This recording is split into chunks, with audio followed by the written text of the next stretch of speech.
Hi everybody, this is Tidepool 0.1, otherwise known as Tidepool Alpha 1. Yes, the days of the 0.0 releases are behind us. So this is a release candidate, which means we still have some shakedown to do. But in this version, I worked on the push-button build that made the installers for Mac, Windows, and Linux. And I also created the Tidepool guide, which is in-game help. I made Word edit boxes, and I also enabled something called view modes. In addition to lots and lots and lots of little changes. Let's run the program.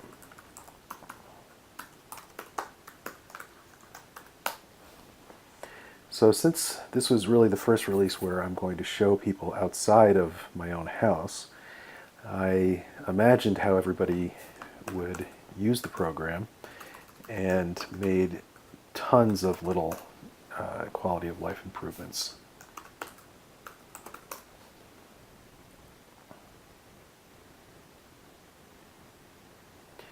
But this is the one that we're going to freeze and fix the bugs.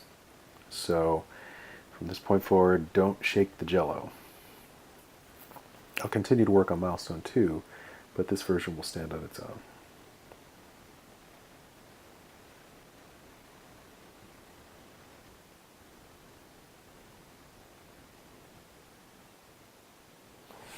Okay, here we are in the world. So one thing that's different is now you spawn into one of 16 spawn points, which are along the edges of the world. Everybody can get their own spawn point. This is useful for the game Skedaddle, as you see in a little bit. If you look straight up, you see your orb, which is the same color as your avatar. So I'm going to walk a little bit here, and then turn around and look up. And wait, I'm going to walk back a little bit more so I can see it without looking up too much. Alright, there's my orb. Okay, so one thing I can do is I hit F12 to do view mode switching. So if I hit it once, I go into follow mode, and that shows me I can walk around and so forth. And then I hit it again, and this is vanity mode, so I can see myself. Now I'm going to turn around so I can see my orb at the same time, because the next thing I want to show you is color switching. You hit the F4 key and it changes the color of your avatar. And as you can see, it also changes the color of your orb. Alright, so I like this green. I'm going to hit F12 again. And let's wait no further. Let's play the game. Skedaddle. Control F2, which is not going to be permanent. It says, get ready to play Skedaddle. Clearing the text, making new items, clearing the field rather. Making new items, saving to server, waiting for players, and go. There is a clock, a countdown clock, which I have 5 minutes to run around and beat Daffy.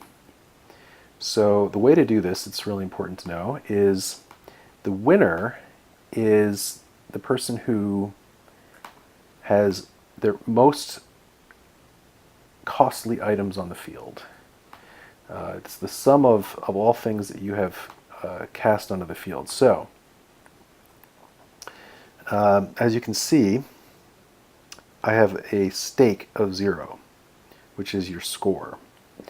And to rectify that situation, I'm going to start casting some stuff. So I have 3 crystals. I can cast a turtle, and I can cast a volcano.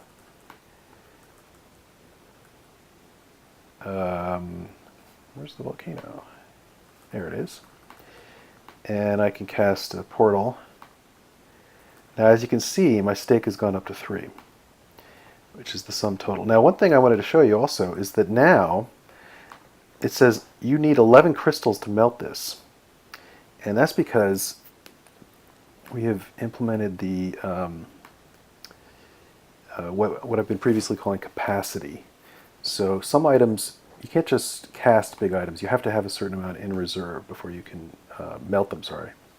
All right, so here I am trying to beat Daffy.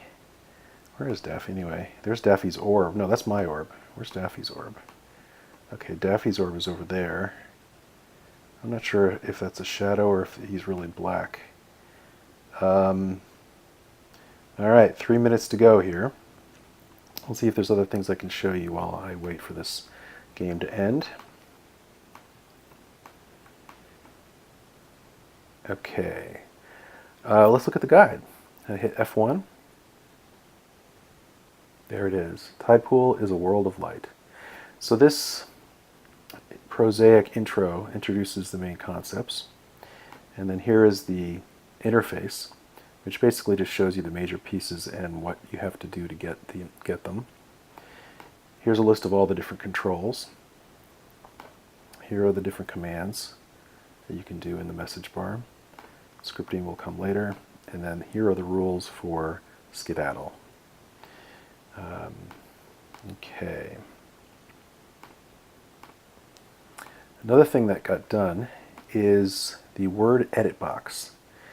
So I can double click on a word over here and change its properties. So let's say that I think the volcano should cost more than 1 crystal. You can see the cost is 1.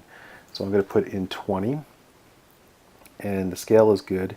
The chance of a volcano showing up probably should be less than this. I'd say this is a number from 1 to 100. The lower the number, the less chance that it'll appear randomly. So I'm going to put in 20. And I am the author. I'm going to put in my name. And so that changes the word. So now if I cast any more, which I can't now because I don't have enough crystals. I have to have 20 crystals to cast that. Now notice that it doesn't change the items that you've already got on the field. So you can change those properties directly by double click on the item, and this is the item property box. You know, I probably forgot to change that title. Yep, I gotta change that. Okay. Anyway, we're getting down to the wire here. Let's see if I can see. Now I need 20 crystals to melt this. So it did actually, from a cost standpoint, it did make that change. Okay. Scale is the one that it doesn't, right? So if I change the scale, if I go, I want to make this bigger, 4,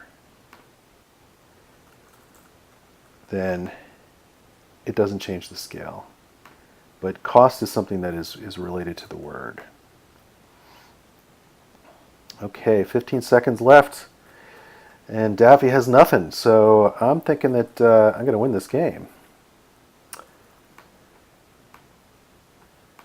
And here we go.